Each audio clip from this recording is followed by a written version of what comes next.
Então, vou começar Uhum. uma breve apresentação. Talvez tenha alguém que ainda não me conheça aí. Meu nome é Leonardo Garcia de Oliveira. Sou apaixonado por tecnologias inovadoras e história cyberpunk. Aluno de Engenharia de Controle e Automação da UTF de Curitiba. Atuei como estagiário no projeto de Indústria 4.0 na BRF e estou iniciando pesquisas sobre o cenário de Indústria 4.0 no Brasil com o meu professor orientador, o professor Eduardo Loures. Dando aí um breve resumo histórico, né, como introdução, falando de revoluções industriais, acredito que todo mundo já tenha estudado sobre revoluções industriais, sendo a primeira revolução industrial, que aconteceu entre 1760 e 1840, com a mecanização, máquinas a vapor e ferrovias. Segunda revolução industrial do final do século XIX até o início do século XX, com a utilização da eletricidade, né, linhas de montagem, produção em massa. Terceira revolução industrial, da década de 60 até o início do século XXI, com a automação, computação e advento da internet.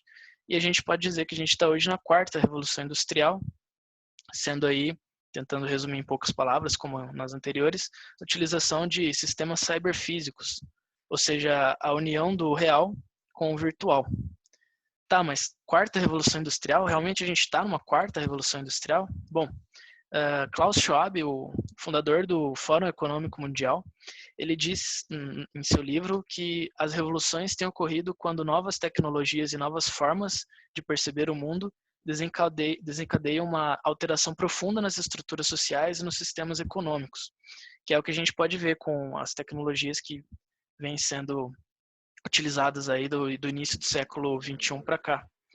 Foi então que na Feira de Hanover, em 2011, foi utilizado pela primeira vez esse termo Indústria 4.0, sendo a fusão das tecnologias habilitadoras e interação entre os domínios físicos, digitais e biológicos. Foco aqui nessa palavra fusão, pois as tecnologias habilitadoras sozinhas, elas não configuram um cenário de Indústria 4.0. É só quando você utiliza mais de uma, e algumas aqui vocês vão ver que é impossível você usar elas sem utilizar outras. Tá, mas quais são essas tecnologias habilitadoras? A literatura, ela geralmente divide em 9, sendo elas internet das coisas, segurança cibernética, robôs autônomos, big data, análise de dados, manufatura aditiva, integração de sistemas, realidade virtual, computação em nuvem e simulações. Eu vou falar um pouquinho de cada uma. O tempo é curto para falar de todas, então eu peço que, caso vocês tenham alguma pergunta, escrevam no papel e eu abro no final um espacinho para fazer essas perguntas. E vou falar um pouco por cima, né? Porque realmente, se eu começar a entrar muito a fundo em todas aqui, vai ficar uma palestra de 3 horas. E não é uma palestra de 3 horas. Começando então por Internet das Coisas, do inglês Internet of Things, ou da sigla em inglês IoT, ou IIoT, que seria a Internet das Coisas a nível industrial. Uma rede de objetos que são capazes de reunir e transmitir dados. Algumas dessas tecnologias aí que permitem essa comunicação são RFID, que é aquela etiquetazinha metálica que às vezes a gente vê atrás do livro, quando a gente pega um livro na biblioteca. Código de barra, QR Code, que a gente está acostumado a usar já, ou Data Matrix, que é uma espécie de QR Code com mais quadradinhos ali, que você consegue guardar mais informações, NFC, Bluetooth ou mesmo a internet, né? A rede, seja ela conectada com cabo ou seja Wi-Fi. Antes de falar dos benefícios, vou dar alguns exemplos aqui. Primeiro, a nível industrial. Então, se tem uma caixa que tem ali um RFID, uma etiquetinha de RFID colada nela. No que ela passa pela esteira, o sensor de RFID, ele contabiliza uma caixa e joga no sistema, e vai fazendo isso caixa a caixa. Outro exemplo a nível industrial seria a utilização de sensores, desde que eles tenham essa conexão com o sistema e jogam informações para o sistema. Ou a utilização de alguns dispositivos de mão mesmo. Isso daqui é um PDA. Hoje os PDAs parecem um celular, né, um smartphone. Eles não precisam da capacidade de processamento que o smartphone tem. E eles têm algumas coisas ali a mais, como são mais robustos, né? Se você derrubar um PDA que você está utilizando na fábrica, ele não vai quebrar com tanta facilidade. E eles têm ali, por exemplo, o leitor de código de barra, que é aquele laserzinho vermelho, leitor de QR Code, Data Matrix, Bluetooth, conexão à rede. Ou então, as máquinas que já vêm mesmo com tecnologia embarcada, para enviar informações para o sistema. No nosso dia a dia, a gente tem exemplos como essas comandas de restaurante, que além de ter o código de barra aqui para ser lido, elas também têm um RFID dentro delas. Essas tagzinhas de prédio, elas são feitas com RFID. Métodos de pagamento à distância, né, por aproximação, que utilizam tecnologia de NFC, tanto no celular quanto no cartão, os cartões que já têm essa tecnologia. Ou então, quando a gente pega ali no nosso celular, a gente consegue conectar infinitos dispositivos, aí, smart devices, que a gente tem hoje no mercado. Quais são os benefícios? Dentre eles, troca rápida de informações. Então, se você pega aqui um smartwatch que você mantém ele no seu pulso, ele vai monitorando seu batimento cardíaco e vai jogando tudo no aplicativo, sem a necessidade de você ter interferência, né? Uma troca rápida de informações. Trabalho coordenado entre equipamentos. Por exemplo, aqui esses dois braços mecânicos, eles podem estar trabalhando de forma coordenada ali, sem a necessidade de intervenção humana. Identificação. Por exemplo, aqui a tagzinha, ela identifica que você é uma pessoa que pode entrar no prédio, ou então código de barra, o RFID que está aqui nas comandas. Gerenciamento de estoques, quando você faz essa contagem aqui, você já joga num sistema, você consegue fazer essa contabilidade automática. E rastreabilidade, né? Se você tem aqui um RFID, ou que seja um código de barra impresso aqui na caixa, você consegue, desde que tenha um sistema que leia essa caixa em todos os processos, você consegue rastrear ela. Indo aí para a próxima tecnologia de computação em nuvem, que é quando a gente pensa em computação em nuvem em geral, né, a gente pensa só em guardar arquivos na nuvem, mas não é só guardar arquivos, não é só armazenamento, é guardar, né, e compartilhar recursos computacionais configuráveis na internet, vindos aí de um servidor que vai estar sempre online.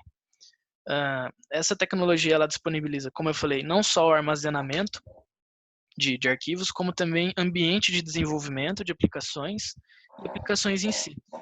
Exemplos aí utilizados em empresa e na indústria seria o Amazon Elastic Cloud Computing, o Google App Engine e o Microsoft Azure, que são ambientes de desenvolvimento de aplicações.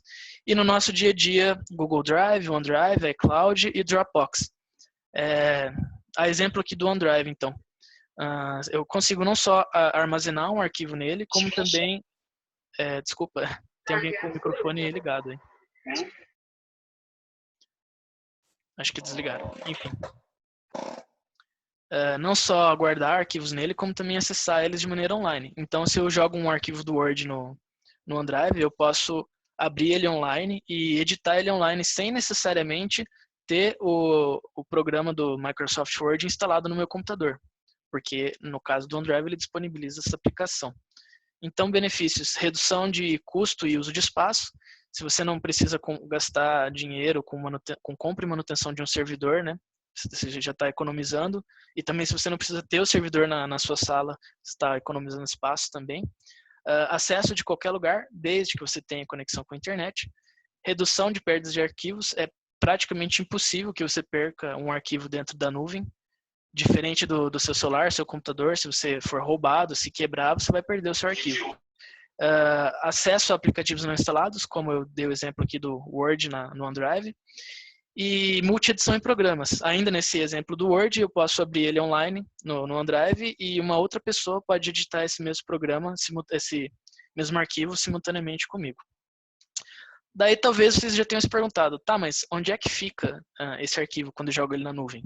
Bom, eles ficam armazenados em servidores que estão localizados em prédios que se chamam data center. Aqui tem um exemplo de um data center da Google, bem maior do que isso daqui. E esse data center ele está cheio ali de racks com servidores, e esses servidores eles têm ali HDs parecidos com os HDs que a gente tem aqui no computador. Aqui dá para ver uma pessoa pegando um HD para manutenção. A diferença é que esses HDs aqui, não só eles, como todo esse ambiente aqui, ele precisa ser extremamente bem monitorado com relação à umidade e temperatura do ambiente, né, para não danificar os HDs. Fazer regularmente backup, porque, como eu falei, a empresa ela precisa garantir que você não vai perder o seu arquivo ali, né, senão você não vai mais contratar esse serviço da empresa.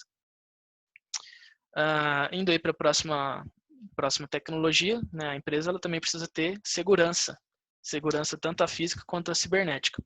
Segurança cibernética é o conjunto de ações sobre as pessoas, tecnologias e processos contra ataques que vêm realmente cibernéticos. Dentre as ameaças, alguns exemplos são vírus, worms, adware, ransomware, cavalo de Troia, spyware. E citando a legislação nacional, dá para citar o Marco Civil da Internet e, mais recentemente, a Lei Geral de Proteção de Dados. Alguns exemplos aí que a gente usa, tanto em empresas como no nosso dia a dia, são a utilização do servidor VPN, que protege o que você está utilizando ali da internet, caso alguém tente hackear esses dados da sua empresa que você está utilizando. E a utilização de firewall,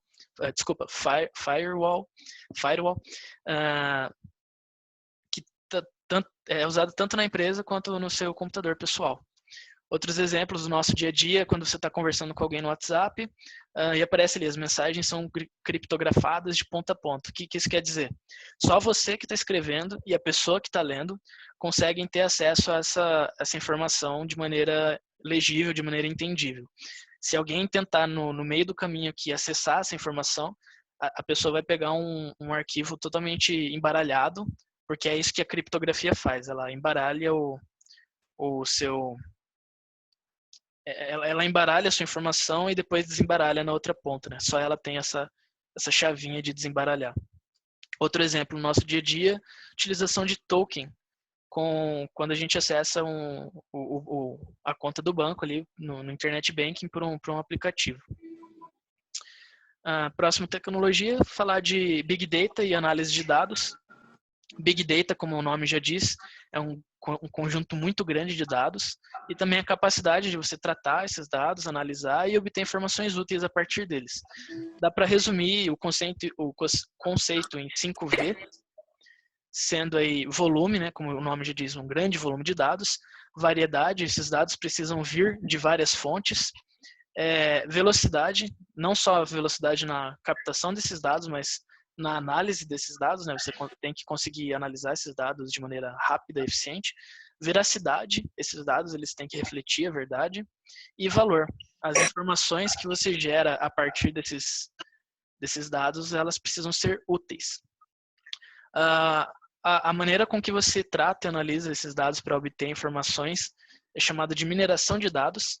E algumas técnicas de mineração de dados, só para falar sobre, caso vocês tenham interesse, vocês podem pesquisar mais, associação, classificação e agrupamento. Tá, mas ficou difícil ainda de entender o que é esse negócio de Big Data. Vamos pegar então um exemplo prático. Você pega o seu celular, você vai acessar o Instagram. Daí você está acessando o Instagram e aparece uma propaganda que você se interessa e você clica nessa propaganda, você se interessou. Esse clique que você deu na propaganda, ele vai gerar o que o Facebook, a empresa Facebook, chama de pixel. O pixel, ele é a informação de que houve um clique nessa propaganda e esse clique veio de uma pessoa que tem um perfil com qualidades específicas. Sei lá, é um homem que acessa o celular 5 horas por dia em média, enfim, informações ali que são coletadas pelo Instagram ou pela empresa Facebook em geral. Esse pixel seu, né, que você do seu clique, somado a pixels de várias outras pessoas que clicaram nesse mesmo produto aqui, vai gerar uma Big Data, que nesse caso é chamada de Social Big Data. Essa Social Big Data vai passar por um processo de análise, seja em softwares específicos para essa análise, ou seja, em empresas que fazem essa análise, e vai gerar um plano de marketing para a empresa que está ofertando aquele produto. Isso aqui é um exemplo básico de Big Data e análise de dados. Levando aí para o nível da indústria, deixa eu só tirar isso aqui. Aqui tem um fluxograma para a fabricação de embalagem de vidro, bem resumido. Começa ali pela extração de matéria-prima, pesagem, mistura, fusão e, por fim, a conformação das embalagens. É lógico que se você tem uma empresa que faz esse processo aí, você vai querer sensorizar ela. Então você coloca ali balanças, sensor de nível, temperatura, pressão, sensor fotoelétrico, e todos esses sensores vão estar gerando dados. Então, de maneira semelhante ao exemplo anterior, esses dados vão se somar numa Big Data. essa Big Data vai passar por uma análise, e essa análise pode gerar, por exemplo, um dashboard, né, uma telinha com indicadores ali do que está acontecendo na sua fábrica em tempo real, e, por exemplo, também indicadores de manutenção preventiva, né, mostrando ali que tal equipamento já está funcionando de uma maneira não tão consistente, provavelmente ele vai ter que ser reparado em breve. Outros exemplos no nosso dia a dia seria a utilização de cookies, quando a gente entra em algum site. Cookie é algo muito semelhante ao Pixel, a diferença é que o Pixel é especificamente do Facebook. Ou então, quando a Netflix ela te oferece filmes que ela acredita que você vai gostar. Ela está utilizando Big Data coletada do seu perfil para gerar essa lista de filmes que ela te mostra. O Waze também, quando ele joga para você o caminho mais próximo que você tem que seguir entre o ponto A e o ponto B, ele está fazendo ali a coleta de dados de vários usuários que estão utilizando o aplicativo ali perto de você para gerar esse caminho. Ainda dentro da Big Data e da análise de dados, é válido falar da inteligência artificial, que é a capacidade de aprender com dados externos para atingir objetivos, tarefas específicas através de adaptação flexível. Dentro da inteligência artificial, se destaca o machine learning, que é basicamente reconhecer padrões e gerar insights. E dentro do machine learning, né, do aprendizado de máquina, tem o deep learning, um aprendizado mais profundo ainda, que utiliza redes neurais. O que são essas redes neurais? Elas são, de fato, redes neurais artificiais. Elas, como o nome já dizem, elas tentam imitar artificialmente o comportamento do nosso cérebro, das nossas redes neurais. Então vamos supor que eu tenho aqui uma rede neural e eu quero ensinar para ela o que é um gato. Eu pego uma imagem de um gato e eu digo para ela, isso aqui é um gato. Próxima vez que eu pegar essa mesma imagem de um gato e mostrar para ela, ela vai me dizer, isso aqui é um gato. Mas não necessariamente ela vai me dizer que outras imagens de gatos sejam gatos. Ainda tem alguém com a Simone, tá com o iPhone com som e tá retornando aqui no meu ouvido. Se puder deixar no mudo. Enfim, voltando aqui. Ok, eu ensinei para ele que essa imagem específica é de gato. Como que eu vou fazer ela reconhecer que todos os gatos são de fato gatos? Eu começo a jogar para ela uma big data, né? Uma grande quantidade de imagens de gatos e dizendo para ela que todos esses aqui são gatos. De maneira que ela começa a treinar, começa a entender, começa a aprender que tudo isso aqui são imagens de gatos, a ponto de que se eu mostrar uma imagem totalmente nova, ela reconheça que aquilo ali é um gato. Utilizando aqui um outro exemplo, essa rede neural, isso aqui é uma rede neural. Essa rede neural ela está aprendendo que números escritos à mão tem um equivalente digital, né? Um equivalente que você pode ali dar um Ctrl+C, Ctrl+V. Aqui então você está informando para ela a informação de entrada, né, que é o número escrito à mão, e a informação de saída, que é o número digital. Você está dizendo para ela que isso é isso, e ela está aprendendo. Aqui então a rede neural já aprendeu, e você faz um teste, você escreve ali o 7 à mão, e essa informação ela passa por toda a rede neural, até chegar aqui na última camada e dizer que de fato é um 7. Ou seja, essa rede neural em específico, ela aprendeu bem, ela está apta para ser utilizada. Isso aqui é um resumo bem por cima do que é redes neurais artificiais. Citando aí outras inteligências artificiais, tem como exemplo o Object Recognition e o Object Tracking, que seria semelhante ao que eu expliquei aqui do gato.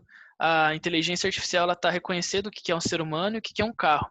Não só reconhecendo, né, recognition, como rastreando. Apesar do carro estar se movendo, da câmera estar se movendo, ela continua ali rastreando onde é que esse carro está indo. Daí você me diz, bom, isso daqui é uma tecnologia muito a nível acadêmico, a nível industrial. Eu não vou utilizar isso aqui nunca na minha vida, no meu dia a dia. Na verdade, a gente já usa. Quando o seu telefone, você consegue desbloquear ele pelo seu rosto, você está utilizando Object Recognition. E quando você usa um filtro de Instagram, que vai se movendo ali conforme você move o seu rosto também, ele está utilizando... é uma inteligência artificial que está utilizando o Object Tracking. Para citar outras inteligências artificiais, vale citar os chatbots, que são serviços, mesmo que mais primitivos, eles ajudam a gente a solucionar alguns problemas aí entre a gente e talvez aí uma loja. Exemplos mais conhecidos são a Bia do Bradesco, a Aura da Vivo, a Joyce da Oi e a Lu do Magalu. E ainda dá para citar também assistentes pessoais, como o Google Assistant, quando você fala aí, ok Google, a Siri da Apple, a Cortana do Windows e a Alexa da Amazon. Também dá para citar o Watson da IBM, que chegou até a participar de um programa de perguntas e respostas aí dos Estados Unidos, muito conhecido, e estava ganhando. Ainda também dá para citar dentro da inteligência artificial a utilização dela na logística e no Smart Grid. Caso vocês tenham interesse em pesquisar sobre Smart Grid, que seria no gerenciamento da energia elétrica, pesquisem. Eu pensei em falar sobre aqui, mas ficaria muito tempo. É bem interessante, é bem útil e é uma tendência que, por exemplo, a Copel já utiliza, vai estar utilizando cada vez mais. Copel, no caso, aqui no Paraná. Bom, a utilização da inteligência artificial aqui nesses dois casos seria para traçar melhores rotas e fazer um mapeamento em tempo real. Outra tecnologia que dá para citar aqui de inteligência artificial é a Sofia. Mas a Sofia ela não é só uma inteligência artificial, né, que está aqui no processamento dela. Ela também é um robô, indo então para robôs autônomos, que são robôs que realizam objetivos desejados em ambientes que são muito, muito flexíveis, muito desestruturados, sem necessidade da ajuda humana. Um robô ele seria idealmente autônomo quando se ele recebe informações do seu ambiente, consegue trabalhar por muito tempo sem interferência humana, consegue se deslocar de qualquer ponto A para qualquer ponto B, também sem assistência humana, evita situações que são perigosas tanto para as pessoas quanto para ele mesmo, e tem a capacidade de se reparar sem ajuda externa. No nosso dia a dia, é difícil ainda encontrar um robô idealmente autônomo, apesar de já existirem alguns. Alguns exemplos aqui da indústria. Esse robô de movimento cartesiano aqui, ele está realizando uma tarefa totalmente autônoma, só ele está mexendo aqui nesse processo. Esses braços mecânicos aqui, que são robôs antropomórficos, né, eles têm movimentos que se parecem com o movimento do corpo humano, esse aqui também. E esse robô aqui que ele já tem a capacidade de se dirigir para qualquer lugar sem bater na parede, bater nos outros móveis, nos outros carros ou bater nas pessoas. Ele já consegue identificar obstáculos e se mover aqui dentro desse galpão. Então, das tecnologias se destacam machine to machine, que é a capacidade de um robô, entre aspas, sentir outro robô. Então, vamos supor que esse braço autônomo aqui, ele pega uma madeira que, sei lá, porventura quebrou e deu um problema ali no processo. O próximo robô que pegaria essa madeira daqui, ele entende que esse robô parou por um problema e ele também para. Então, seria ali uma conversa ali, né, entre aspas, de machine to machine, máquina para máquina. E robôs colaborativos, que são robôs que, eles, diferente desse exemplo aqui, eles não são totalmente autônomos, né, eles não trabalham sozinhos no fluxo ali da indústria, mas eles ajudam seres humanos, operadores ali, né, a fazerem algum processo que precisa de fato de uma ajuda robótica. Exemplos a nível acadêmico, tem robôs cada vez mais autônomos sendo estudados. Esse daqui dá para ver que ele consegue se deslocar do ponto A para o ponto B sem assistência humana, né, levando o copo de um ponto para o outro. Ele está evitando uma situação perigosa, porque ele está utilizando a força exata ali para não quebrar o copo nem ali, nem na hora de pegar e nem na hora de soltar. E dando exemplos de iniciativas privadas, tem o iFood, que está estudando um robô para entrega dos alimentos que são pedidos pelo serviço, e a Amazon Prime, que estudou aí por um tempo a entrega de seus produtos por drone. Como eu tinha falado, existem robôs autônomos, mas eles não estão no nosso dia a dia. Um exemplo muito bom aqui de robô autônomo são os robôs espaciais. Esse aqui, por exemplo, é o Opportunity da NASA. Ele está lá em Marte, ele está um tempo lá, não precisa da ajuda humana, ele consegue se reparar, também sem ajuda humana, se deslocar do ponto A para o ponto B. Então, esse aqui é um ótimo exemplo de robô autônomo. E no nosso dia a dia, dá para citar aí os carros da Tesla, que já consegue se dirigir sem interferência humana. Esses aspiradores automáticos aqui, que conseguem identificar como que é a planta da casa, sem que a gente fique ajudando eles. E esse dispositivo aqui que está para ser lançado aí, que é o Bali, da Samsung. Ele é um robozinho que vai te acompanhando pela casa, ele vai aprendendo como é a sua rotina e a partir dali ele começa a te ajudar no que ele consegue ali com a internet das coisas. Então, enfim, depois dessa explicação, esses robôs são usados para transporte, processo de operações repetitivas, como aqui, inspeções de testes, enfim, um leque aí de possibilidades. Indo para a próxima tecnologia de manufatura aditiva, mais conhecida como impressão 3D. Sobreposição de material para criar objetos a partir de um modelo virtual tridimensional. Então, manufatura aditiva, por quê? Porque é uma tecnologia que você vai, entre aspas, imprimindo esse produto 3D, material por material, né? Por sobreposição, geralmente camada sobre camada.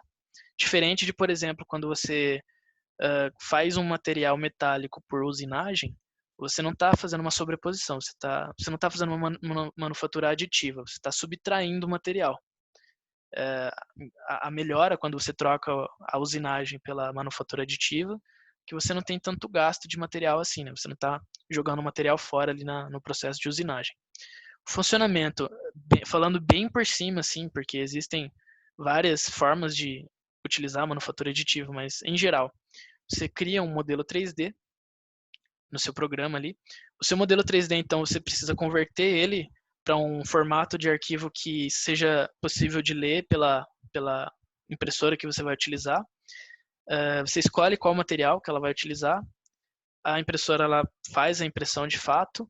Caso seja necessário, o produto final ele passa por um acabamento. E, por fim, você tem ali o produto impresso. É uma tecnologia que possibilita produzir geometrias mais complexas, utilização de novos materiais, prototipagem rápida e acessível, no sentido de que antes da utilização dessa tecnologia, se você quisesse fazer um protótipo, você deveria mandar fazer, esperar ser feito, receber, e isso era caro. Então, a partir do uso dessa tecnologia, você consegue fazer uma prototipagem mais rápida, mais barata, aumento da velocidade de produção. E se você tem uma impressora 3D que, obviamente, ela pode produzir uma infinidade de peças a partir de um modelo 3D, você pode também reparar peças da sua indústria sem a necessidade de mandar fazer essas peças. Você pode produzir elas mesmas. Então, a indústria tem a capacidade de se reparar. Exemplos aqui na indústria, então, a impressão de peças aqui que compõem um tênis, com uma geometria mais complexa, que pode tornar ele mais maleável, mais leve. No nosso dia a dia, não tão no nosso dia a dia, mas ainda mais perto da nossa realidade, a impressão de próteses e até a impressão de órgãos para ser utilizados na medicina. E já mais no nosso dia a dia mesmo, a impressão de objetos de ornamento e até a impressão de comida. Indo aí para a próxima tecnologia, a gente falou de manufatura aditiva, falar de manufatura digital, que seria um nome mais bonito para simulações. Simulações são formalizações em computadores com expressões matemáticas ou especificações com modelos menos formalizados, que tem o propósito de imitar um processo que está acontecendo no mundo real. Possibilita a otimização e a melhora do layout da indústria, na indústria, análise do comportamento do ambiente na indústria e nos produtos e análise do funcionamento cinemático do produto. Então, por exemplo, eu tenho aqui algumas imagens que eu peguei aqui de uma startup que chama Talflow, tive a oportunidade de trabalhar com eles. Aqui tem então um desenho feito em 3D, né, uma modelagem 3D do produto ou do processo que eles querem analisar. E daí eles analisam aqui itens como pressão, velocidade, concentração, temperatura, através da simulação.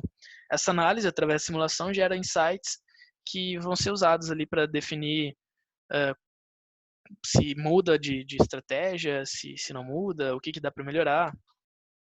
Outros exemplos aqui, sendo esses três também da Talflow, aqui uma análise de fluxo, talvez de líquido, talvez de ar, tanto faz, tá tendo essa análise, né, através de simulação. Aqui uma cópia tridimensional de um carro, provavelmente para analisar a aerodinâmica. Aqui também a análise do escorrimento de um líquido aqui, através desse cano, que tem essa especificidade aqui de curvatura. E aqui, a única imagem que não é da TalFlow é uma versão 3D, né, para simular uma fábrica que, nessa imagem específica, uma fábrica que você ainda quer montar.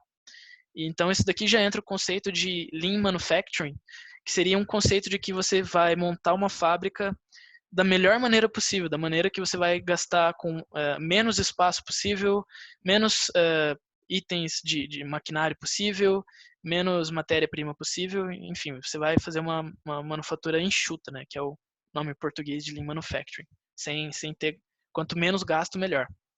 Então, antes de você ir lá e jogar e começar a montar a sua indústria fisicamente, você faz uma simulação dela e você estuda o que dá para ser melhorado, se o jeito que você estava planejando vai funcionar mesmo. E no nosso dia a dia, tem aí os simuladores, por exemplo, para quem está fazendo algum curso de pilotagem aí, tem simulador de avião, mas também eu acredito que já tem os simuladores de carro, né? Às vezes uma pessoa tem medo de pegar um carro logo de primeira, ela passa primeiro por um simulador. Vale mencionar ainda, dentro de simulações, o Digital Twin, que está sendo muito falado hoje na indústria 4.0, que é uma réplica virtual de tudo que acontece na sua fábrica ou na sua empresa. Então, uma réplica virtual de ativos, processos, sistemas de uma empresa. Deixa eu ver se já tem uns exemplos aqui. Esse exemplo aqui, ele está fazendo um Digital Twin, né, um gêmeo digital de uma peça específica, né, de um motor. Mas o conceito de Digital Twin não é só de um processo específico, mas do processo inteiro. Se você tem um processo inteiro que está sendo simulado e essa simulação está acontecendo junto, pareada com o que está acontecendo no real, ou seja, o virtual e o real, como o nome diz, né, são gêmeos, eles estão se movimentando da mesma forma, tudo que está acontecendo nos dois, você possibilita manter a integridade da saúde e da segurança dos operadores, porque às vezes o operador precisa entrar num local que é mais perigoso, em vez dele entrar nesse local, ele faz essa análise do gêmeo digital. Preservação de máquinas e equipamentos, porque você consegue, através do gêmeo digital, captar informações que talvez seria mais difícil de captar de maneira mais mecânica. A oportunidade de testar inovações sem custo. Aí, voltando lá para simulações não pareadas, né? Você para de parear o seu gêmeo digital e você pega o seu gêmeo digital e você começa a fazer algumas alterações ali e ver se isso vai ser suficiente ou não, se vai ser bom ou não. E gerenciamento de estoque, capacidade fabril, tempo de ciclo produtivo, entrega em tempo real, com mais facilidade. Se você tem tudo sistematizado, tudo a nível digital, você consegue ter essas informações aqui muito mais rápido. Aqui, outro exemplo aqui de gêmeo digital, que seria realmente esse conceito de você pegar tudo que está acontecendo na fábrica e transformar numa versão digital e fazer com que os dois andem em paralelo. Falando aí da próxima tecnologia, que seria a realidade aumentada, também comentando da realidade virtual. Qual a diferença das duas? A realidade aumentada, ela pega o que você tem ali de real, né, de mundo real na sua frente, ali perto de você, e ela adiciona elementos ou informações virtuais nessa realidade que você está vendo. Já a realidade virtual, ela substitui totalmente a realidade, o que você está vendo ali, por uma coisa totalmente virtual, né, totalmente digital. É uma tecnologia, são ambas tecnologias que permitem acesso mais ágil de informações, uma melhor interação, vou dar exemplos aqui, e melhor comunicação. Então, a nível industrial, tem esse exemplo aqui, esse cara aqui, por exemplo, ele está com um óculos de realidade aumentada e dentro do processo do qual ele está inserido, ele está analisando informações aqui que seriam mais difíceis dele ver sem isso daqui, né? Talvez ele teria que estar com um tablet na mão ou sair daqui para um computador, e aqui no caso ele consegue ter essa informação mais rápida, mais ágil e interagir com essa informação de uma maneira mais rápida também. Esse exemplo aqui é de um produto que chama Vuforia Chalk. É uma espécie de Skype, né? É uma comunicação feita ali por vídeo de uma pessoa com outra. Só que o diferencial disso daqui é que, semelhante ali aos filtros de Instagram, né, que usa o Object Tracking, se você faz um risco aqui, por exemplo, Esse risco ele se mantém meio que nesse objeto. Então, esse risco amarelo aqui ele está em cima desse CLP. Se você pegar o tablet e levar esse tablet para outro lugar, né, e movendo ele para outras partes ali que somem desse CLP, o risco meio que vai ficar ali, e se você voltar, o risco ainda vai estar ali. Então, ele faz uso dessa tecnologia de Object Tracking, facilitando aí uma melhor interação e comunicação entre a pessoa que está na fábrica de fato e uma pessoa que esteja longe, mas que está se comunicando com ela por esse chat aqui, por essa videoconferência. Ainda dá para citar o gêmeo digital, porque querendo ou não é uma realidade virtual que é utilizada.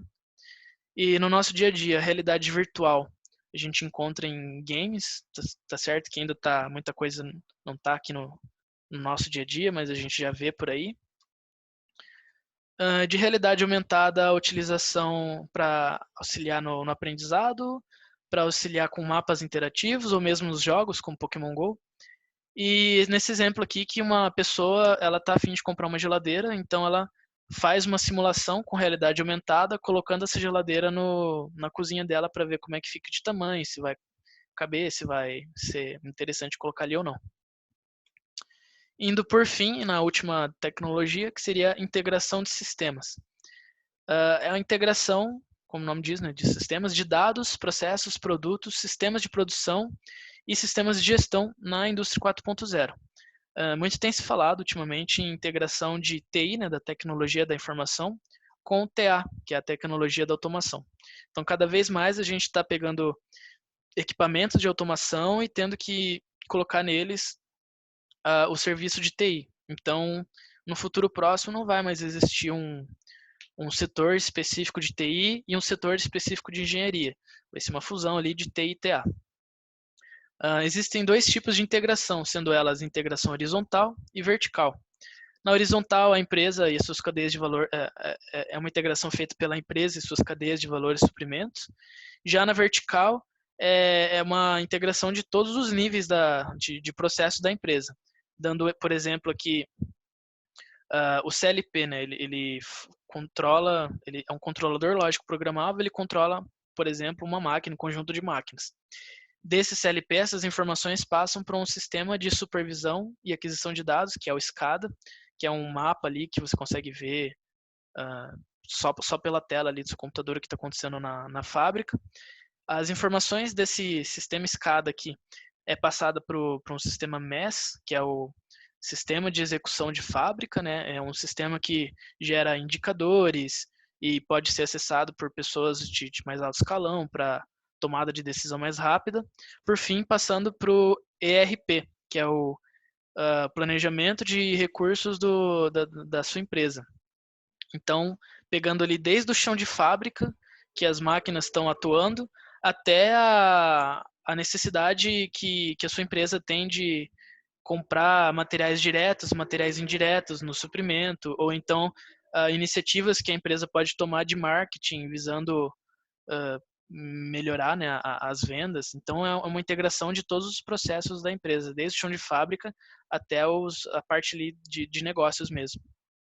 Essa integração de sistemas ela possibilita agilidade na tomada de decisões, como eu falei, né? Se você tem uma informação aqui de indicadores em tempo real da sua fábrica, você consegue tomar decisões mais rápidas. A visibilidade de todo o processo fabril, melhoria na performance, otimização dos processos e redução de custos. Isso daqui ele já é bem mais indústria 4.0 a nível industrial, né? Não tem muito como jogar isso daqui no nosso dia a dia. Mas para fechar aqui, eu vou fazer um exercício aqui, dar um exemplo então de integração de sistemas, utilizando inclusive todas as outras tecnologias que eu citei, que eu falei sobre. Então tá, você tem a sua indústria. Na sua indústria, então, você tem um robô autônomo, ou um conjunto de robôs autônomos. Esse robô autônomo, através da internet das coisas, ele está disponibilizando uma quantidade muito grande de dados, né, uma big data, que estão sendo jogados na nuvem para uma computação de nuvem. E esses dados jogados na nuvem, eles estão assegurados por segurança da informação, né, segurança cibernética. Quando você tem todo esse processo aqui, né, sendo computado, né, pelo sistema de análise de dados, você tem como retorno um sistema ali, né, de MES, por exemplo, que te mostra indicadores em tempo real da empresa que te ajudam a tomar uma decisão mais rápida, né?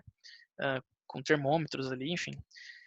Além desses indicadores, você ainda tem a utilização de GM virtual, GM digital, né? Digital Twin, criação de simulações, utilização de simulações, utilização de realidade aumentada. Nesse exemplo aqui que eu estou dando, você tem um cenário perfeito de indústria 4.0. E é isso. Eu vou abrir aqui para perguntas, caso alguém tenha. E aproveitar que está todo mundo de quarentena, antes de abrir para as perguntas, deixar aqui uma lista de filmes, caso vocês tenham interesse em assistir, que falam um pouquinho sobre algumas das tecnologias que eu citei. E queria agradecer aqui todo mundo que assistiu. E meus amigos que me ajudaram, meu professor que me ajudou também. E é isso. Alguém tem alguma pergunta?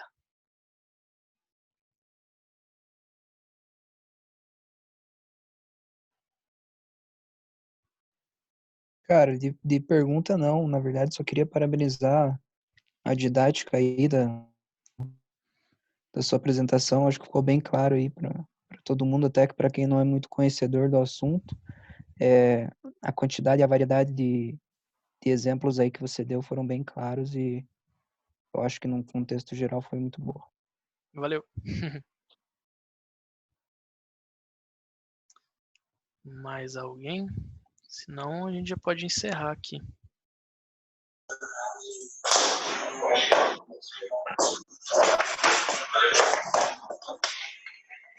Lucas.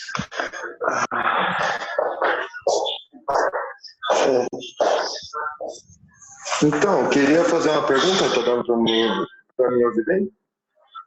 Eu tô ouvindo mais ou menos bem, mas pode mandar aí. Isso, tá dando para ouvir bem? Sim, pode falar. Num dos últimos exemplos que você passou da integração, você está conseguindo me ouvir? Tô sim, pode falar. Tá, então, na parte da integração, você sabe que se já tem algum framework que faz essa integração ou as pessoas vão fazer que você comentou, do ERP, da parte de manufatura, é tudo feito para cada caso ou já tem como se fosse uma linguagem universal para isso?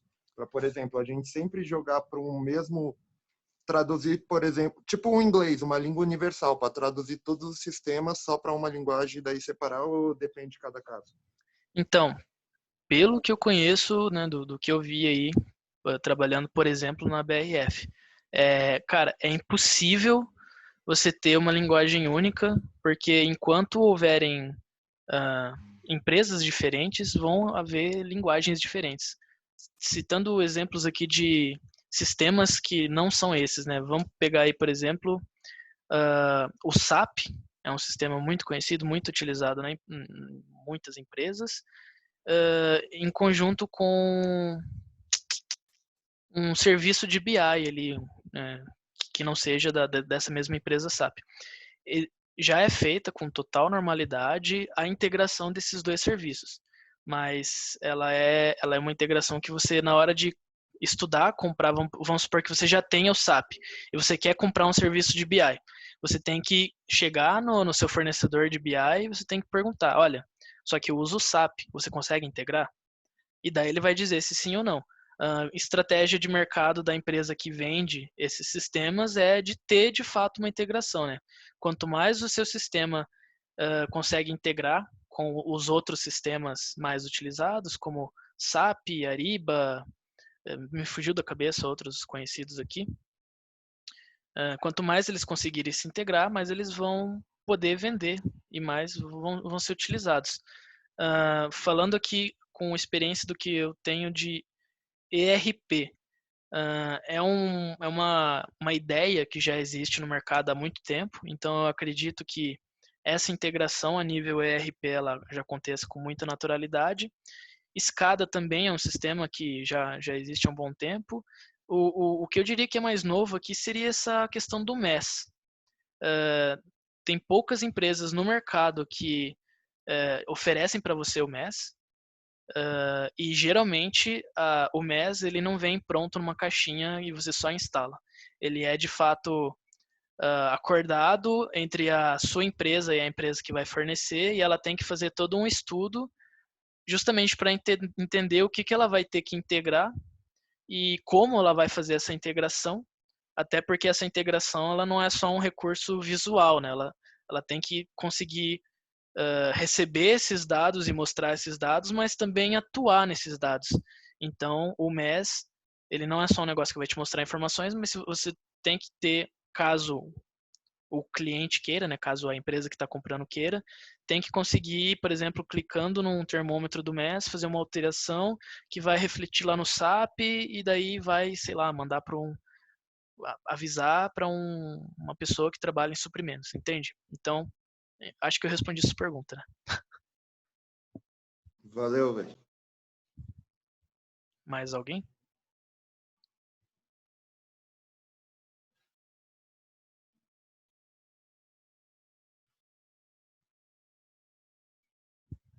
Bom, como não temos mais perguntas, eu, em nome do Dacel e de todo mundo, quero agradecer você, Léo. Foi realmente muito bom. Muito obrigada. Valeu. Podemos encerrar. Ok. Então, tchau, pessoal.